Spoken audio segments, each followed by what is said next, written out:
Hello everyone.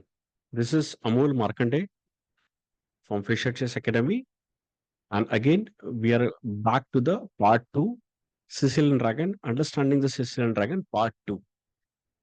आज के session में हम देखेंगे D6 का वैल्यू कि हम ओपनिंग में D6 क्यों प्ले करते हैं, बट उसके पहले कि सिसिलियन ड्रैगन का नाम सिसिलियन ड्रैगन क्यों हुआ। तो ये ओपनिंग जब प्ले की गई थी almost start of the 19th century, एक प्लेयर थे फाइड्रो डश शोमिस्ट्री, और ये रशियन चेस मास्टर थे जिन्होंने जो एमेच्योर एस्ट्रोनॉमर भी थे, उन्होंने जब सिसिलियन ड्रैगन प्ले किया गेम में ऑन ऑन द बोर्ड, तब उन्होंने इसी ओपनिंग को रिलेट किया एस्ट्रोलॉजी के साथ। और उन्होंने ये स्ट्रक्चर ढूंढा यहाँ पे कि जैसे एस्ट्रोनॉमी में स्टार्स का वैल्यू होता है, और उन्होंने एक पैटर्न ढूंढा ढूंढा इस ओपनिंग में, जो कि स्टार से, जो हिंदी में कहते हैं नक्षत्र, उससे उन्होंने उसी को सिमिलर रखा, और उन्होंने सोचा कि यहाँ पे ये जो नक्षत्र है या फिर एस्ट्रोनॉमी है, ये ठीक उसी प्रकार है जैसे एक ड्रैगन का स्ट्रक्चर होता है। अगर आप इस स्ट्रक्चर को देखोगे तो ये सेम, शायद उनको लगा कि ये ड्रैगन जैसा है, और उसी की वजह से सिसिलियन ड्रैगन का जो नाम हुआ, फाइडोर ने इस ओपनिंग का नाम रखा सिसिलियन ड्रैगन। चलो हम स्टार्ट करते हैं आज का गेम। और आज का गेम है बहुत ही इंटरेस्टिंग गेम, जहां पे हम देखेंगे बॉबी फिशर यानी Robert James Fischer versus Samuel Reshevsky. Fischer के बारे में सबको पता ही है, लेकिन हम यहाँ पे रिशेस्की के बारे में भी जान लेते हैं कि ये गेम हुआ था 1960 में। और उसके पहले जो रिशेस्की थी और फिशर थे, दोनों यूएस के टॉप मोस्ट प्लेयर थे, लेकिन उनमें राइवलरी थी। रिशेस्की ऐसा कहते थे कि अगर I don't mind to become second, I don't mind to become 20th player in the tournament if Fischer comes 21st, या फिर अगर मैं 19th आता हूँ मुझे कोई प्रॉब्लम नहीं, लेकिन फिशर 20th आना चाहिए। तो ऐसा फिशर और सैमुअल ऋषिशकी का एक राइवरी था यूएस में, जहां पे सैमुअल ऋषिशकी जो प्रीवियस बहुत ही स्ट्रॉन्ग ग्रैंड मास्टर थे, वहां पे ऋषिशकी ने फिशर के अगेंस्ट ड्रैगन प्ले किया। और फिशर का एक मानना था ड्रैगन के अगेंस्ट, उनका एक थ्योरी था, he used to call it sack sack sack and mate. अगर कोई ड्रैगन प्ले करता है तो you just sack it and mate him. यहाँ पे हम देखेंगे कि D6 का वैल्यू, कि D6 गेम में क्यों खेलना चाहिए। जैसे सिसिलियन ड्रैगन स्टाइल स्टार्ट होता है E4 C5। आज हम इस गेम को वाइट साइड से देखेंगे, और NF3 और ब्लैक खेलता है NC6। हमने लास्ट सेशन में जब देखा था पहले पार्ट में, तो हमने सेकंड मूव यहाँ पे खेली थी D6। और ये बहुत ही इंपॉर्टेंट मूव है, जो बहुत सारे प्लेयर कभी कभी मिस कर देते हैं, और शायद बहुत कम प्लेयर को पता होता है कि हाँ हमें खेलना तो है, लेकिन क्यों खेलना है इसका रीजन नहीं पता होता है, वो आज हम सीखेंगे। तो यहाँ पे ब्लैक ने खेलना चाहिए D6, जो थेरोटिकल है। क्यों है आज जानेंगे। ब्लैक ने यहाँ पे ऋषिशकी ने खेला नाइट C6। अब देखो नाइट C6 से फर्क तो कोई पड़ा नहीं यहाँ पे ब्लैक को बहुत, बट थेरोटिकली थोड़ा सा अगर आप ड्रैगन खेलते हो तो D6 खेलना चाहिए था। व्हाइट ने यहाँ पे खेला D4, यानी फिशर ने D4 खेला, ऋषिशकी कैप्चर कैप्चर, और यहाँ पे G6। And this is kind of accelerated dragon. जब ब्लैक NF6 के पहले G6 प्ले करके बिशप G7 खेलता है, इस इज कॉल्ड एक्सीलरेटेड ड्रैगन, और ये बहुत क्लब लेवल पे बहुत पॉपुलर ओपनिंग है। यहाँ पे फिशर ने खेला NC3, ऋषिशकी ने प्ले किया बिशप G7। अब देखो यहाँ पे प्रॉब्लम ये है कि अगर आप यहाँ पे NF6 प्ले करते हो तो बहुत बार white knight takes pawn takes, और यहाँ पे पॉन पुश भी कर सकता है, ये भी लाइन आ सकती है। इसलिए शायद ऋषिशकी ने यहाँ पे D6 खेलने का D6 नहीं डिसाइड किया, और बिशप G7 डायरेक्ट प्ले किया। नाउ ब्लैक ने यहाँ पे इमीडिएटली सेंटर पे अटैक किया है, black is immediately put the pressure on the centre. तो इसकी वजह से व्हाइट ने यहाँ पे इस बिशप E3 से सपोर्ट कर दिया। Black continue to play NF6, और यहाँ पे प्रोफिलेक्टिकली बिशप C4, यानी यहाँ पे अगर व्हाइट यहाँ पे बिशप C4 नहीं प्ले करता है तो ब्लैक यहाँ पे D5 पुश करेगा। तो इस D5 पॉन को स्टॉप करने के लिए व्हाइट यहाँ पे बिशप C4 प्ले करता है, और यही एक रीजन है यहाँ पे व्हाइट युगोस्लाव अटैक में बिशप C4 प्रेफर करता है। क्योंकि अगर बिशप C4 ना खेला जाए तो ब्लैक को इक्वलिटी मिल जाएगी, क्योंकि ब्लैक D5 पुश करेगा, सेंटर को कंट्रोल करेगा। So that is called prophylactic move bishop C4। और यहाँ पे ब्लैक ने किया castle, white played bishop C4 castle. अब यहाँ पे फिर से अब फिशर ने एक प्रोफिलैक्टिक मूव खेली इस पोजीशन में, he played bishop B3।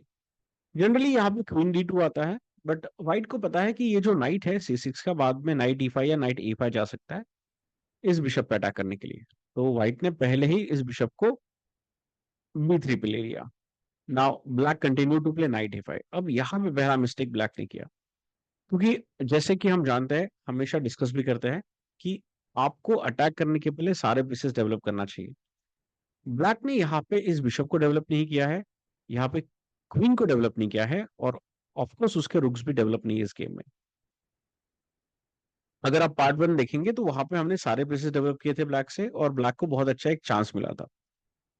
Technically यहाँ पे ब्लैक ने फिर से d6 प्ले करना चाहिए, और d6 प्ले करके अगर व्हाइट क्वीन d2 प्ले करता है, then bishop d7, long castle and rc8, ये मूव होना चाहिए था। बट ऋषिशके ने थोड़ा सा यहाँ पे मिस्टेक किया। ऋषिशके ने एक रूल ब्रेक किया, which is do not play same piece twice in the opening, कि ओपनिंग में सेम पीस ट्वाइस नहीं खेलना चाहिए। बट ऋषिशके ने यहाँ पे नाइट a5 खेला, एंड ये उनकी गेम की सबसे बड़ी मिस्टेक थी। अब यहाँ पे I would ask you to just pause the video, ये वीडियो पॉज कीजिए और चेक कीजिए। देखो, दिस इज मूव नंबर 8। ये वीडियो पॉज कीजिए and find out white to play and win the game. So take 2 to 3 minutes, यहाँ पे 2 से 3 मिनट लेना चाहिए आपने। अगर आप इंटर लेवल हो, बेसिक लेवल हो, टेक 2-3 मिनट्स और फाइंड आउट कीजिए कि white to play and win the game. देखो, एक मिस्टेक हुई है एट मूव में, और उसी में गेम लॉस हो गया है। Pause the video, find out the best move from the white side. Okay, let's continue. Now here I hope you have found this move 5 tempo, और यहाँ पे फिशर ने खेला e5। Now in this position, black is having only few moves to play. अब देखो, black can play knight to h5, but problem यहाँ पे है knight h5 पे g4 और knight ट्रैप हो जाएगा। जैसे अगर knight h5 जाता है तो g4, अब इस knight के पास कोई स्क्वायर नहीं है, यानी black will be face down। knight d5 आ नहीं सकता है, क्योंकि यहाँ पे आपको कोई knight को कोई सपोर्ट नहीं होगा, e4 नहीं आ सकता है, तो ओनली वन मूव होता है यहाँ पे knight e8। लेकिन यहाँ पे शायद ऋषिशकी ने एक मूव मिस की। ऋषिशकी यहाँ पे पहले knight takes b3 कैप्चर कर सकते थे, और अगर नाइट टेक्स b3 होता है, pawn takes e3, knight takes a1, f takes g7, king takes g7, and now queen d2। अब ये नाइट ट्रैप है, बट प्रॉब्लम यहाँ पे है कि बिशप h6 आने वाला है, और इस पोजीशन में अगर किंग g8 जाता है, इस पोजीशन में स्टिल बिशप h6, रुक e8, और व्हाइट यहाँ पे कैसल करेगा, और white is still quite comfortable in this position. यानी व्हाइट यहाँ पे अच्छा पोजीशन है, क्योंकि ब्लैक का जो ड्रैगन बिशप है वो ऑलरेडी एक्सचेंज हो चुका है, and night is also trap, back जाते हैं। यहाँ पे नाइट b3 के बाद ब्लैक व्हाइट ने खिला पॉन पुश e5। अब ऋषिश के पास कोई ऑप्शन नहीं है, ऋषिश ने खिला नाइट e8 इस पोजीशन में। Now the next puzzle is here, can you find out the best move from this position. यहाँ पे आपका व्हाइट बिशप है। Now this is white to play and win the game. Fischer ने यहाँ पे game almost finish कर दिया। यहाँ पे एक बहुत ही ब्रिलियंट मूव है फिशर की, जिसने सबको सरप्राइज कर दिया था। So again, pause your video और फाइंड आउट कि यहाँ पे फिशर ने क्या करना चाहिए।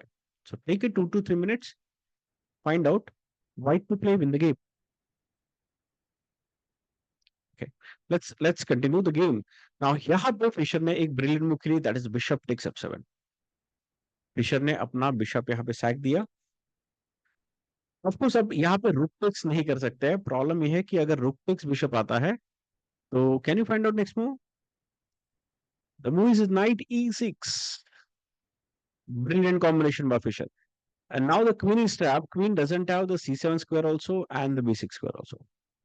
यहाँ पे क्वीन ट्रैप है, इसलिए ऋषिशकी को यहाँ पे खेलना पड़ा king takes f7। But still white ने यहाँ पे फिशर ने कंटिन्यू किया नाइट e6, और यहाँ पे ऋषिशकी को रियलाइज हो गया था कि वो गेम हार चुके हैं, क्योंकि यहाँ पे क्वीन जो है वो ट्रैप हो चुकी है। लेकिन ऋषिश के पास कोई ऑप्शन नहीं है। ऋषिश को फोर्स है कि किंग टेक्स नाइट कैप्चर करना फोर्स है, और यहाँ पे किंग वॉक हम देखेंगे, यहाँ पे कैप्चर किया गया है। अगर डी टेक्स ऋषिश ने खेला था यहाँ पे पॉन टेक्स नाइट, लेकिन यहाँ पे क्वीन लॉस्ट है, और ये गेम यहाँ पे ऑलमोस्ट फिनिश है। इसके बाद एक फॉर्मेलिटी है, जो गेम विन करना है पोजिशनली प्ले करके फिशर को, जो फिशर के लिए काफी ईजी है। लेकिन ये भी देख लेते हैं, अगर किंग टेक्स नाइट कैप्चर होता है तो यहाँ पे पहले आएगा क्वीन d5, किंग f5, सारी फोर्स मूव है, g4, king takes g4, rg1, king h5, queen g2, और यहाँ पे देखो चेकमेट है both the ways, bishop takes e5 and now queen h3 is a checkmate. या फिर अगर ब्लैक यहाँ पे कुछ मूव ट्राई भी करता है तो भी ये भी चेकमेट है, या फिर ब्लैक अगर ट्राई करता है कि इस पॉन इस डायगोनल को रोकना चाहिए तो भी ये चेकमेट है। यहाँ पे शायद ये हो सकता है इस पोजीशन में, बट फिर भी प्रॉब्लम है यहाँ पे rook to g5। This is completely loss game for the black side. तो इस गेम में ब्लैक का एक ही मिस्टेक हुआ था, यानी ब्लैक ने ओपनिंग में d6 नहीं प्ले किया था। इसलिए जब भी आप सिसिलियन प्ले करेंगे तो सिसिलियन की जो ओपनिंग है आपको प्रॉपर प्ले करना है, सेकेंड मूव आपको d6 प्ले करना है। क्योंकि अगर आप d6 नहीं खेलते हो तो वही हुआ था जो सैमुअल ऋषिश के साथ हुआ। फिशर ने जस्ट 8-10 मूव्स में सैमुअल ऋषिश को यहाँ पे गेम जीत गए। अब बिशप टेक्स f7 और यहाँ पे दिस गेम इज लॉस्ट। सो हमेशा ओपनिंग के जो मूव्स है उसे समझिए, क्यों खेली जाती है ये ज्यादा इंपॉर्टेंट होता है मगअप करने से बेटर, कि अगर nf3 के बाद d6 आता है तो ये मूव क्यों आती है इसे समझना बहुत इंपॉर्टेंट है। सेकेंड सीरीज में हमने देखा कि d6 क्यों इंपॉर्टेंट है ड्रैगन प्लेयर्स के लिए। इसलिए जब भी आप ओपनिंग प्ले करोगे हमेशा ओपनिंग को प्रॉपर वे से ही प्ले करना है, सीक्वेंस से ही प्ले करना है। इससे आप बहुत सारे ट्रैप से बच सकते हो। Thank you so much. यहाँ पे हम स्टॉप करते हैं, नेक्स्ट इसमें हम नया एपिसोड देखेंगे।